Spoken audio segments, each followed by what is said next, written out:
Hey everybody, this is Dave Dinuzzo from True Manhood Men's Ministry.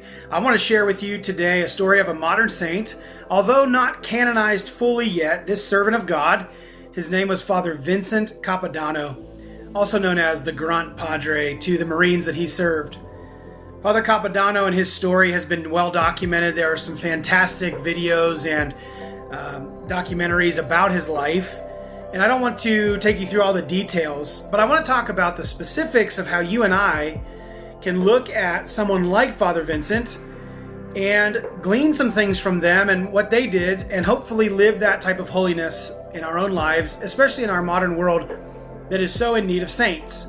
So thank you for joining us on this conference about the modern saints, and thank you for taking the time to let me speak about somebody who really in my life is a great witness and who I've written about and thought about quite a bit. So Father Vincent, he was beloved by the men that he served in the Vietnam era. And when he worked with the 7th Battalion in Vietnam, he was beloved among the men. I mean, they were just so close to him. He made himself so likable, so connectable, so enjoyable. And that's a great tactic and tactic sounds wrong maybe, but that's a great way for us to evangelize. It's a great way for us to live out our lives and our holiness by creating relationships with people. And Father Vincent did this. And in a place where the officers and those guys on the ground maybe had hard times really connecting, he was able to do it, and they loved him. And you know why they loved him?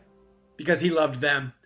And he was just willing to create a relationship with them. And that is probably a number one for evangelization. I mean, that's what Jesus did, right? He went out and he created relationships with people. He met people where they were, and he was not afraid to speak the truth into their lives, even those who are in the midst of sin, those who are actively struggling with something. He was able to see past their mistakes and see them for who they were, and that they were a child of God and able to also be made holy. You know, one of the things that St. John Paul II said was that we are not the sum of our weaknesses and failures, but we are the sum of the Father's love for us. And I love that about JP2 and about his witness for us, but I see it in Father Vincent. Father Capodanno, you know, when he was ministering to these men, it's in sticky situations. It's in dangerous, just dirty, life-struggling places that are not the easiest place to evangelize. They're not the easiest place for us to live either. And Father Capodanno went into the trenches, literally with these men. And maybe that's something that we can take. Okay, so I'm thinking about our culture, and I'm thinking about just how vitriol and how angst and how hatred just kind of seem to be really rampant in people's hearts. And we have to fight that. We have to fight that among ourselves, in our own systems, in our own beliefs. We have to fight that. We have to move past what the culture is giving, and we have to give what Christ is calling us to give, which is love. And in a culture that is so polarized and so dangerous to the psyche, and you know, you guys are living it. We're all living it. We know that the world is full of craziness, full of insanity, full of just hate. And it doesn't have to be that way. So in our little way, we can look to people like Father Capodanno, who he saw past it. I mean, he was in a war-torn nation. He was fighting alongside the soldiers who were willing to give up their lives to protect the lives of others. And not to get into the specifics again, but to know that somebody has my back and somebody's going to come to my aid if I need him, that's awesome. That's a lot of what people are looking for. They need connectivity. They need to be known that they exist. They need to be valued. You know, and that's something that we can do for our fellow humans, to help them know that they are known that they are valuable, that they are loved. And I think that Father Vincent did this first and foremost in action. You know, he was incredibly humble. It's great. We have these modern saints and we have these actual eyewitness accounts of people that are on video. People that not only do we have hand sketches of who they are, but we actually hear their voice because they live in the modern era. And the men that were with him, that he served in the battlefield, they would constantly talk about how closely he was to them, like in everything. He ate with them, he slept where they slept, he lived with them, he got on the helicopters with them, he went into battle with them. And those men knew that, hey, you know, Father's got us, and if I need something out in the battlefield, he's going to be there for me. And what a relief that must have been for them to go into these hard situations, to put their life on the line, but know that the priest has their concerns. You can imagine too how in battle, all of the important things of life, they come to the forefront of our mind. And life and death, when it's that real and it's that honest, and you're seeing people actually physically die around you, that your own mortality has to come into question. And for him to be able to give that reality and to give them hope, that trust in Christ and redemption because of what he did on the cross, that it's all possible. I mean, these are incredible things. And we might think, well, I'm not a priest, you know, I'm just a layman.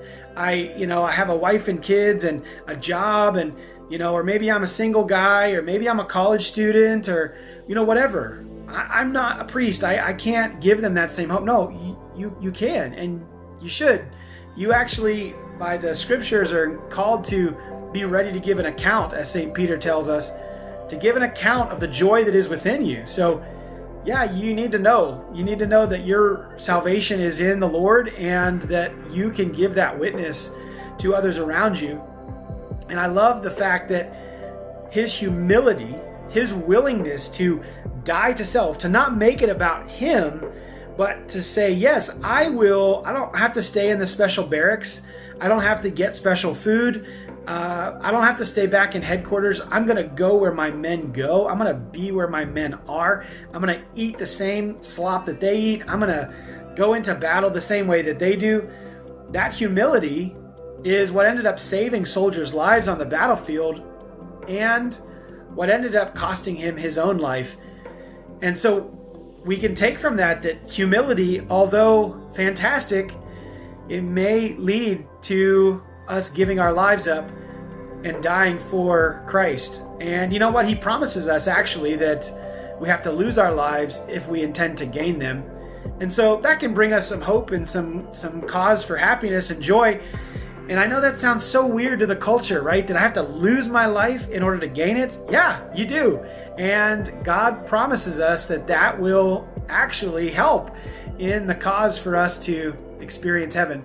You know, there are some other great characteristics. Obviously, courage. Soldiers are synonymous with courage. And Father Vincent, not only did he portray courage in just putting the uniform on. So what Father Vincent did is he was actually out on the battlefield, and there was a soldier who had been hit, and it was crazy. There was enemy fire coming in at an incredible rate. And what he did was, out of courage, he used his body as a human shield. And his body was riddled with bullets. But he protected that man who was in need of his help. And Father Vincent, in his courage, which is firmness in difficulty. Can you imagine? Yes, our world is difficult. There are plenty of things that require courage from us. We're probably not in a place where battle is actual bullets whizzing by. Maybe you are, I don't know. But there's lots of proverbial bullets whizzing by, and lots of people who are right in front of us out on the battlefield with the onslaught of the culture. And if we don't jump in between them and those oncoming proverbial bullets, they're going to die. The culture is just consuming people. It's telling them that they're no good, they have no value, that they're not lovable, that certainly this belief in God is not needed because God's made up. And what you have to do is pull yourself up, get yourself to where you want to be self-made, don't rely on anybody else. It's so self-defeating. to think that I'm in this alone. But you're not in this alone. We've got warriors among us like Father Capodanno to set the example. And maybe you could also be that example for other people that they're laying shot up on the battlefield that we call the world. And you can go and minister to them. You know, there are people that are dying on the battlefield that don't know God. There are people in your life that don't know God. There are people that are, whether they're in your family or in the workplace, or maybe you're a student, maybe they're your fellow students, maybe you are in the military and there are people that don't know. Whatever the case may be, there's an opportunity for you to jump in and to shield them from enemy fire. And so many times the saints come in these pairs and these groups, and that might be what you're called to be a buddy saint to a not yet saint. And I'm not a saint yet. I have a long way to go. I need this courage that I'm talking about with Father Capodanno. I need humility like Father Capodanno. We all need these things. These are virtues, and Father Capodanno gave us a great example.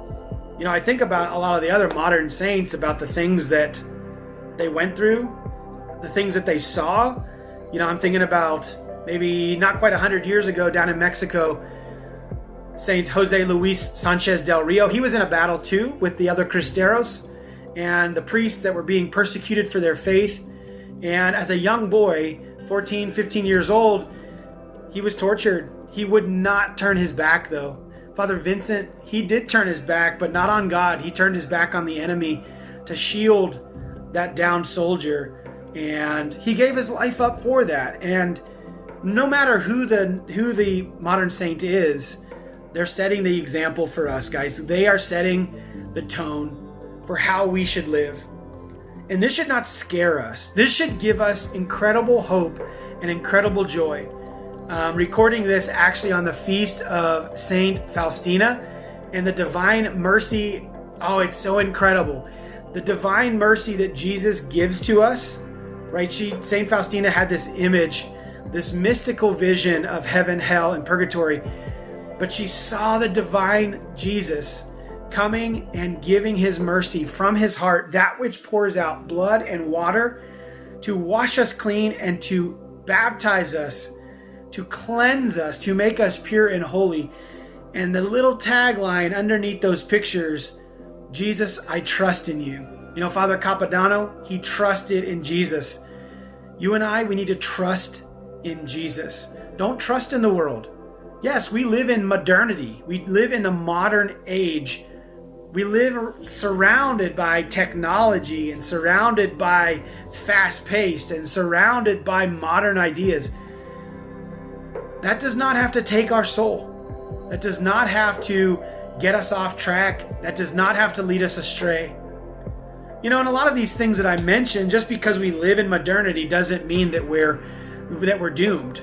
And just because we have technology, we're not doomed. See, the other thing that Capodanno did for us is sets an example of being selfless. He died on the battlefield, giving up his own life for that other soldier.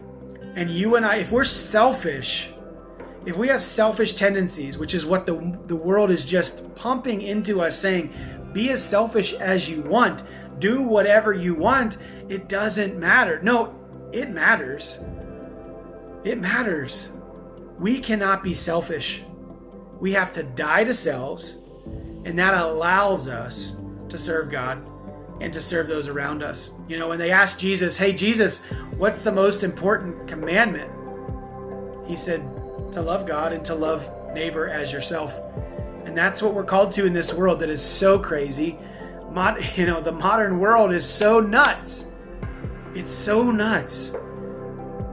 But we're called to be focused. To be focused on Christ. To be focused on a sacramental life. You know, he gave us the Eucharist. Focus on that. Don't be so distracted by everything else that's going on in the world. Let the Eucharist be your focus. You know, before Father Capodanno went into battle, he offered the Mass. You know, before they went in to actually experience his gunfire, he prayed with the men. So Father Vincent Capodanno, please intercede for us on our behalf. We know that his process for canonization is ongoing, currently as a servant of God, then a venerable, then a blessed, then, God willing, he'll be named a saint. And you and I, we're on that same trajectory. No one accidentally ends up in heaven, and no one accidentally ends up in hell. I just want to say thank you for watching this conference. I hope that the other speakers and all the talks that they're giving about these awesome modern day saints are inspiring to you. I hope that you have an invigoration in your life to know that sainthood is possible and that that's what you're striving for. So thank you to Smart Catholics for involving me. Thank you for giving me just a few minutes of your time. Know that I will be praying for you during this conference online, and let us all strive to live virtue in all that we do. Go out there and be a saint. God bless.